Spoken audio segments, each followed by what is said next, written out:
Hi friends, welcome to my channel. இன்றைக்கி நம்ம pepper chicken எப்படி செய்யுதுன்னு பார்க்கலாம் வாங்க.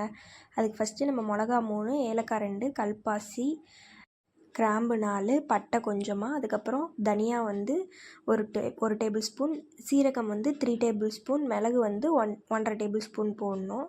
இப்போ இதெல்லாம் போட்டு நல்லா வெறும் பேனில் ட்ரை ஹீட் பண்ணிக்கலாம். நல்லா ரோஸ்ட் பண்ணிக்கலாம். அந்த வாசம் வரும், அந்தளவுக்கு நம்ம ட்ரை ரோஸ்ட் பண்ணிக்கலாம்.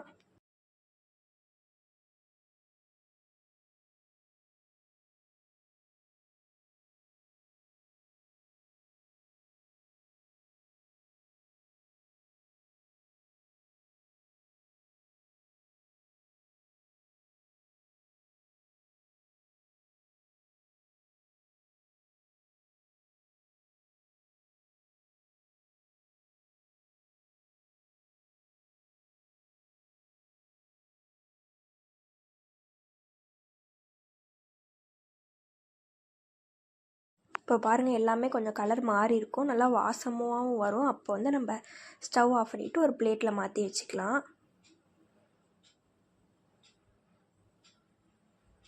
இப்போ அதே பேனில் ஹீட் ஆனதும் ஆயில் ஒரு 6 டேபிள் ஸ்பூன் போல் ஊற்றிக்கலாம். நம்ம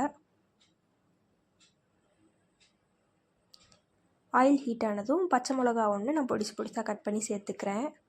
சின்ன வெங்காயம் ஒரு 20-25 பக்கமாக நான் கட் பண்ணி 2 கட் பண்ணி வச்சுருக்கேன். அதுவும் சேர்த்து நம்ம நல்லா டீப் ஃப்ரை பண்ணிக்கலாம். நல்லா கண்ணாடி பதம் வரணும், கலரும் மாறணும் வெங்காயத்தோடது.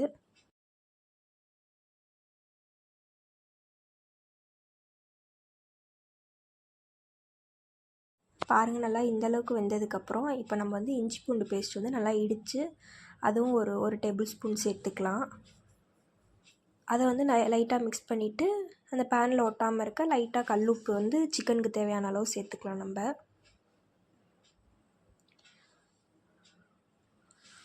இப்போ இதையும் போட்டு நல்லா வெங்காயத்தை வதக்கிடலாம், கோல்டன் ப்ரௌன் வர வரைக்கும்.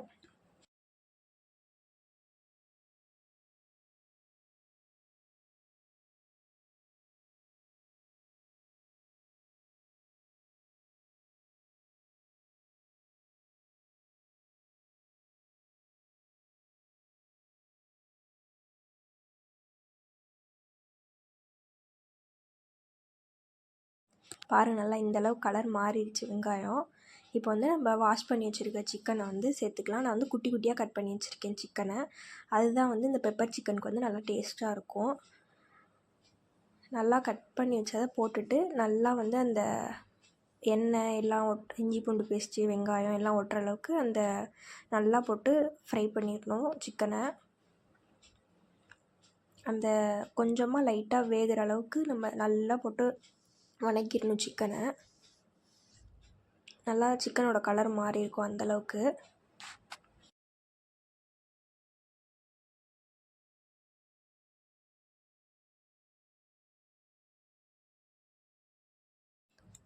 சிக்கனோட கலர் நல்லா இந்தளவுக்கு மாறிடுச்சு பாருங்கள்.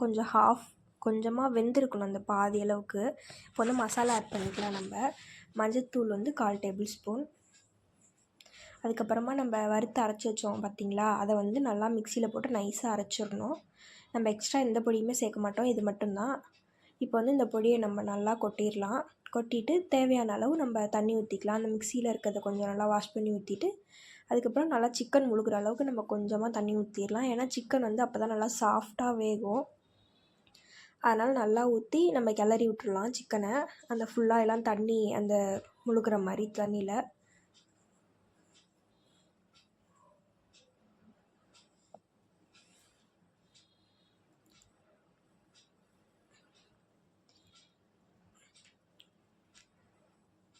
பாருங்கள், நல்லா இந்தளவுக்கு நம்ம இது பண்ணிவிட்டு இப்போ மல்லி தழை கொஞ்சமாக கட் பண்ணி அப்படியே தூவி விட்டுடலாம், மலைசாரல் மாதிரி.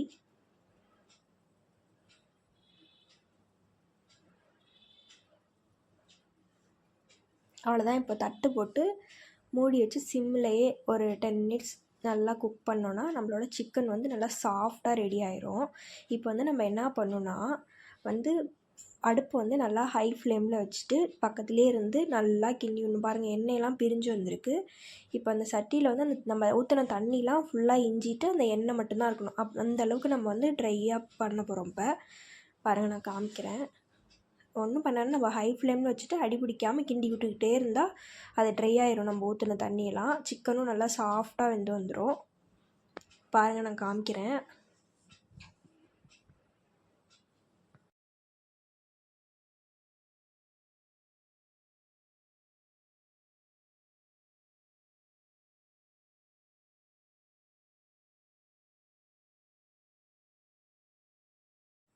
பாருங்கள் நல்லா இந்த அளவுக்கு நம்ம ஊற்றின தண்ணியெல்லாம் ட்ரை ஆகி அந்த எண்ணெய் பிரிஞ்சு அப்படியே அந்த சட்டியில் ஒட்டியிருக்கு பாருங்கள்.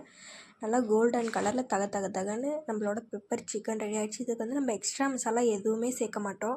நம்ம வறுத்தரைச்ச அந்த பட்டை கிராம்பு அந்த மசாலா தான். இது வந்து பெப்பர் சிக்கன்னால் நம்ம அதில் ஜீரகம் மிளகும் தான் கொஞ்சம் அதிகமாக சேர்த்துருப்போம். அதனால் நல்லா டேஸ்ட்டாக காரமாக சுருக்குன்னு இருக்கும். இது வந்து ஒயிட் ரைஸ்க்கெலாம் போட்டு சாப்பிட்லாம். ஒயிட் ரைஸ்க்கு போட்டு நல்லா பிணைஞ்சு சாப்பிட்லாம். இல்லைன்னா தோசைக்கு சப்பாத்திக்கு எதுக்கெலாம் தொட்டு சாப்பிட்டா நல்லா செம்ம டேஸ்ட்டாக இருக்கும். நீங்களும் இது மாதிரி ட்ரை பண்ணி பார்த்துட்டு எப்படி இருக்குன்னு எனக்கு கமெண்டில் சொல்லுங்கள்.